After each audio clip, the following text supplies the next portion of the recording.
Known as the Cold War's cruelest couple, Nicolae Ceaușescu and his wife Elena's reign was marked not just by autocratic governance, but by a series of horrific crimes. The Ceaușescus orchestrated a regime of terror, underpinned by a pervasive personality cult, more intense than even Stalin's, portraying themselves as almost godlike protectors and leaders of the Romanian people. Their secret police force, the Securitate, became notorious for its brutal tactics, including using children as spies and informants. One of the most heinous policies was the deliberate exposure of political opponents to dangerously high levels of radiation during what were supposed to be routine hospital x-rays to encourage the growth of cancer. On the 22nd of March 1965, the most infamous despot of communist Romania took power, Nicolae Ceaușescu. Ceaușescu was a lifelong communist, getting his first taste of the ideology when he was still a young boy, apprenticed to a shoemaker and member of the Romanian Workers' Party, eventually becoming a member himself in 1932 at the age of 14.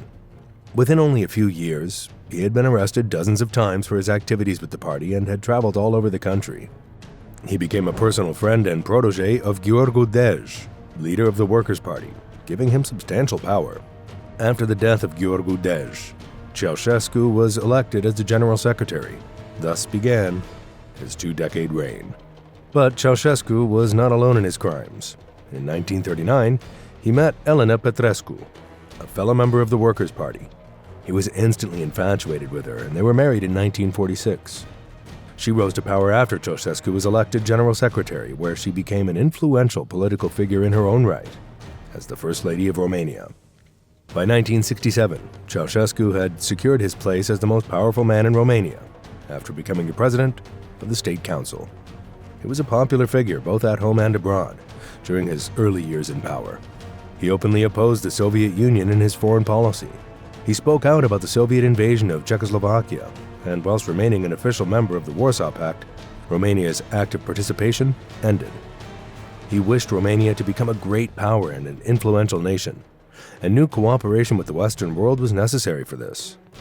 Under him, Romania joined the International Monetary Fund and recognized the state of West Germany, while Ceaușescu and Petrescu conducted official visits to various Western nations, such as France, Britain, and the USA. Securitate. The Securitate, or Departamentul Securitate Statului, was the secret police force of Communist Romania, with its stated aim being to defend democratic conquests and guarantee the safety of the Romanian People's Republic against both internal and external enemies. Formed in 1948, it eventually became the largest secret police force in the Eastern Bloc. Under Ceaușescu, the Securitate began a major campaign to destroy all opposition within the country. It gathered intelligence on anyone who criticized the party or called for political or economic reform, with a special focus on intellectuals, those dissidents with a higher level of education. The Securitate used sophisticated methods to sow mistrust and dislike between dissidents and the wider Romanian population. The censorship of news and broadcast media was rife, and different sections of society were pitted against each other with propaganda and rumors to help prevent any level of society-wide political unity. Public denunciation and humiliation were used to mark dissidents, to prevent fearful citizens from interacting with them, as any known ally or friend was guilty by association. The Securitate was so prevalent that many of the time believed 1 in 4 Romanians were members. The true number was 1 agent for every 43 people, but even this figure was enough to seriously hamper dissident organizations, and no one could ever be sure whether they were sharing their grievances with a friend and ally or a member of the secret police. The 1 in 4 rumor was a welcome rumor to Ceaușescu and other Romanian political elites, as it gave the population the sense that they were always being watched, whether it was at work, at the shops, on the bus, or in their apartment block. As in many Eastern Bloc nations, birth rates began to fall in the latter half of the 20th century. For a country speeding towards full industrialization, this was not acceptable. Abortion was banned in all instances. Contraception was made illegal.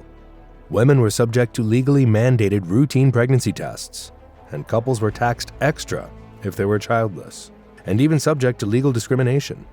The Securitate played an important role in the pro-birth policies of Ceaușescu. agents were placed in gynecological wards to monitor the mandatory pregnancy tests and to prevent any illegal abortions, for which there were serious criminal charges. Wanting access to every life and every aspect of it, young school children were even hired by the Securitate to monitor family, friends, and teachers. Under Ceaușescu, thousands of children from the ages of 12 to 14 were blackmailed into working as spies, forced even to accuse their own parents or siblings. After a cache of files was studied in 2007, it was found that of 830 informers in the city of Sibiu, 170 of these were under 18. If this ratio is applied to all regions in Romania, it shows that 15% of all informers were children.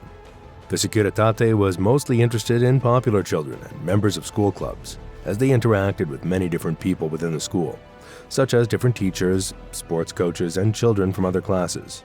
Even the most minor offense was to be reported to their handlers.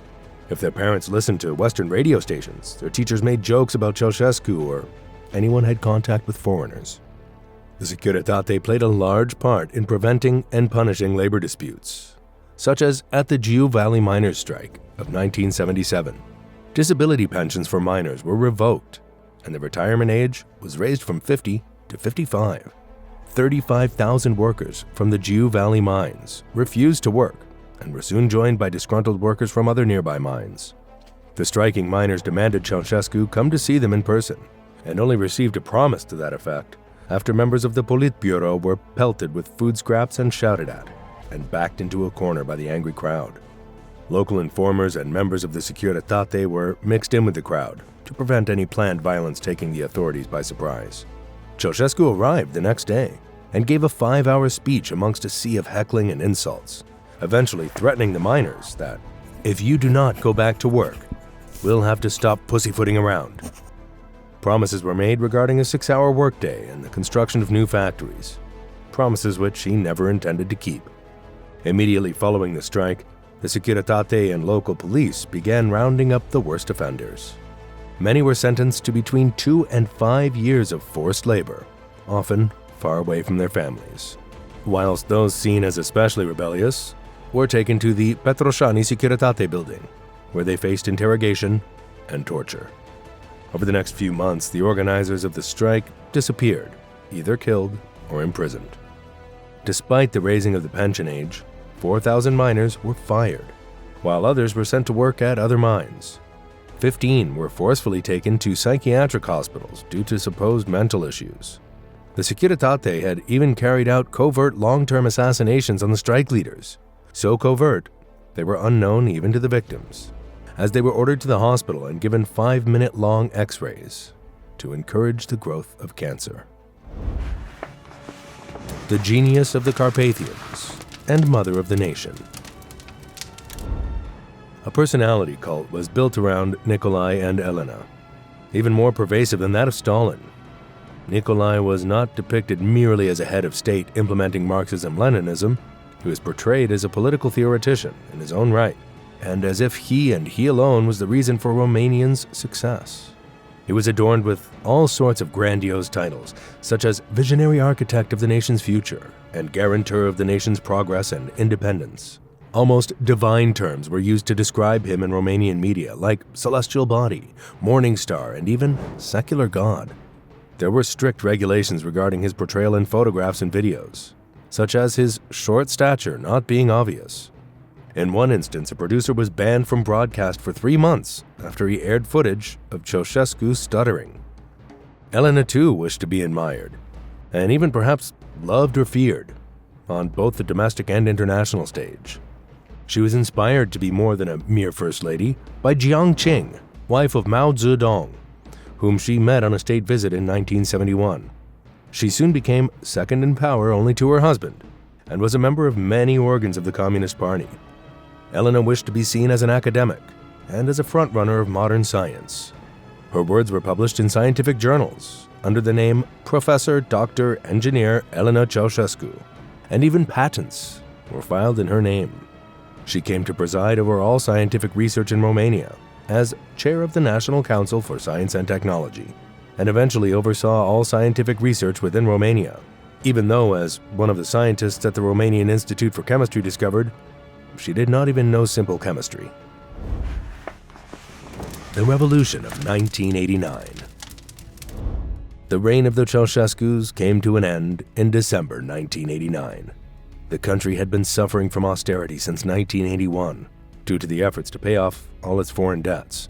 Petrol, heating oil, and food were all rationed. The standard of living plummeted, and infant mortality skyrocketed.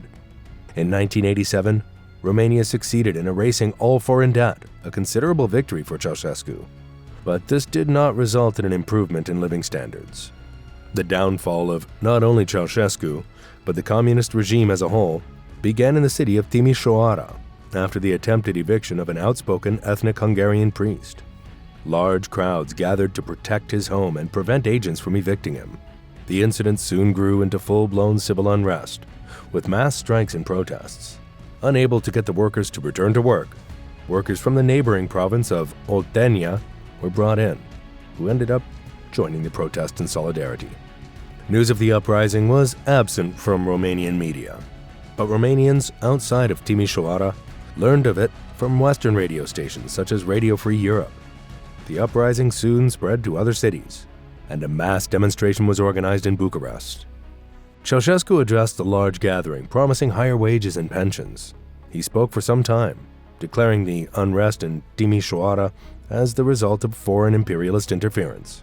His speech continued for 13 minutes, until the crowd was notified that the Securitate were firing on civilians, and that the revolution had begun. The crowd erupted in anger, with people shouting slogans such as, "Ceausescu, who are you? A criminal from Scornicești," and "Death to the criminal."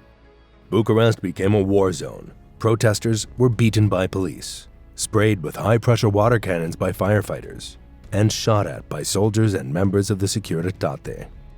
The Ceausescus spent the night in the city, expecting the issue to be dealt with.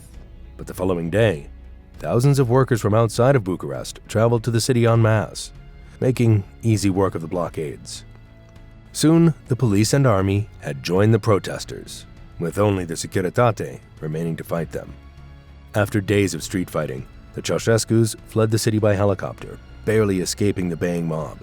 Escape seemed inevitable, until the helicopter pilot was ordered to land by the army, or be shot down. The helicopter landed, and the Ceausescus jumped in the car of a passing doctor who, not wanting to be involved in the escape, pretended his car had broken down. After meeting the sympathetic director of a local agricultural institute, the pair were herded to safety inside the building, where the director then locked them in and called for the police.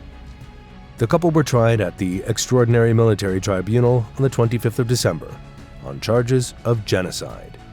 The verdict was known from the start by all those involved. The trial lasted for 2 hours, after which both were sentenced to death. They had the right to appeal, but this was a legal fiction, as their sentence was to be carried out immediately.